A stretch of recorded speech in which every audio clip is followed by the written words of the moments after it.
नमस्कार दोस्तों, आप देख रहे हैं बोले भारत यूपी की सुर्खियों के साथ। मैं अनुराग, हमारे साथ बातचीत के लिए मनीष जी। नमस्कार। मनीष, कल उत्तर प्रदेश में डिप्टी सीएम ब्रजेश पाठक के यहाँ बीजेपी की कोर कमेटी की बैठक हुई। उसमें प्रदेश अध्यक्ष पंकज चौधरी, संगठन मंत्री धर्मपाल सिंह और दोनों डिप्टी सीएम मौजूद रहे। सीएम योगी का नोएडा में एक कार्यक्रम था, इस कारण से वो नहीं रहे बैठक में और इसको लेकर किस्म किस्म के राजनीतिक कयास शुरू हो गए हैं। जाहिर सी बात है, कयासों का दौर तो शुरू हो ही जाएगा, क्योंकि अब तक जो कोर कमेटी की बैठकें हो रही थी पिछले 10 सालों से, वो सीएम योगी आदित्यनाथ के सरकारी आवास 5 कालिदास मार्ग पर हुआ करती थी, जिसमें भारतीय जनता पार्टी के प्रदेश अध्यक्ष, डिप्टी सीएम दोनों, इसके अलावा संगठन महामंत्री जो कि पार्टी का होता है इस समय धर्मपाल हैं, ये सब लोग बैठक में शामिल हुआ करते थे। लेकिन ऐसा पहली बार हुआ है जब किसी डिप्टी सीएम के घर कोर कमेटी की बैठक हुई है, जिसमें पंकज चौधरी अध्यक्ष, इसके अलावा केशव प्रसाद मौर्य और संगठन महामंत्री धर्मपाल बैठक में शामिल हुए। हालांकि इस बैठक से 24 घंटे पहले सीएम आवास पर एक बैठक हो चुकी थी, जिसमें ये सभी लोग मौजूद थे और संघ के बड़े पदाधिकारी सर सह कार्यवाह भी अरुण कुमार उसमें मौजूद। इससे पहले वो बैठक हुई थी। बिल्कुल। कहा यह भी जा रहा है कि इसमें कैबिनेट विस्तार की चर्चा हुई है। हालांकि अगर मुख्यमंत्री नहीं मौजूद थे तो कैबिनेट विस्तार की चर्चा क्या ही हुई होगी। एक चर्चा और भी चल पड़ी है, जो लोग बातचीत कर रहे हैं कि जो कोर कमेटी की बैठक हुई वो ब्रजेश पाठक के ही घर पे क्यों हुई, केशव प्रसाद मौर्य के घर पे क्यों नहीं हुई, क्योंकि वो भी तो डिप्टी ये चर्चा है मनीष। इसमें एक बात और जोड़ दें, इससे पहले आपने जिक्र किया ही कि हमेशा सीएम के आवास पर बैठक हुई।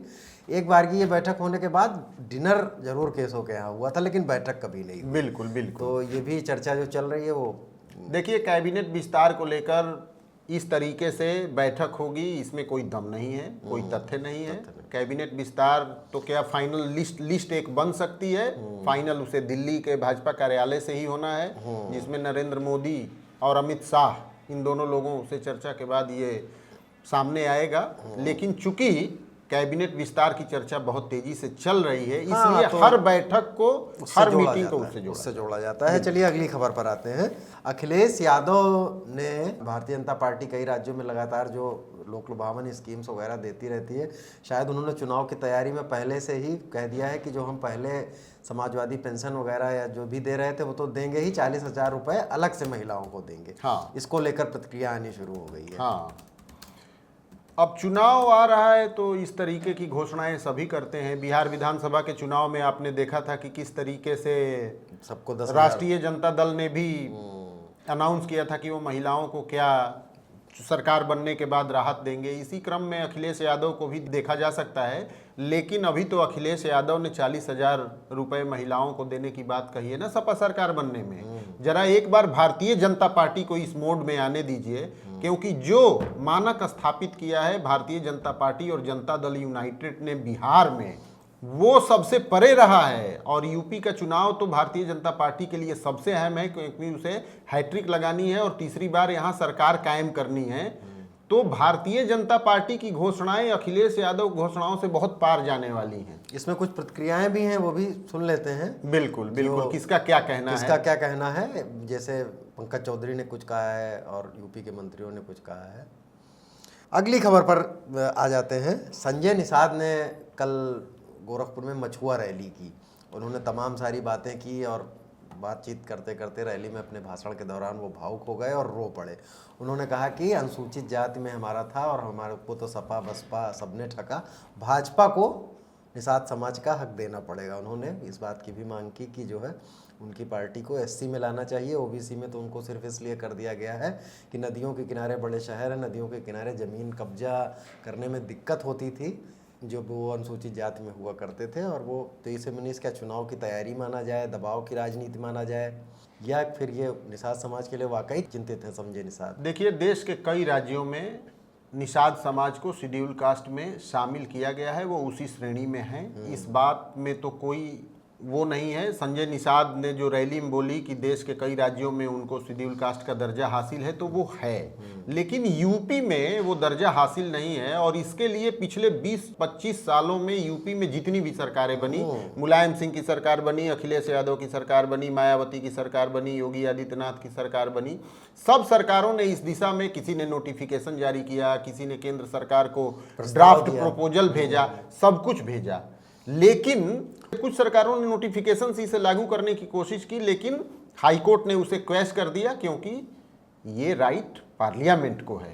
ये सभी, हाँ, अनुसूचित जाति का आरक्षण बिल्कुल संवैधानिक है, तो वो एक मसला थोड़ा सा और तकनीकी, बिल्कुल बिल्कुल। तो इसमें ये जरूर कहा जा सकता है कि जब केंद्र में भी भाजपा की सरकार है और राज्य में भी भाजपा की सरकार है, तो संजय निषाद को दिल्ली पे ज्यादा दबाव बनाना चाहिए, बजाय गोरखपुर में रैली करके कोई बात कहने की। उसमें मनीष मुझे ये लगता है कि वो इस बात के लिए कम और सीटों के तालमेल के लिए ज्यादा दबाव बना रहे हैं, बिल्कुल, क्योंकि वो अभी गोरखपुर में रैली की है, प्रयागराज, मेरठ और दूसरे शहरों में भी वो रैली करने वाले, और बार बार ये बात कह रहे हैं कि हम लोग तो 160 सीटों पर बहुत ज़्यादा हैं और हमारी सीटें, तो ये दबाव की रणनीति भी माना जाना चाहिए।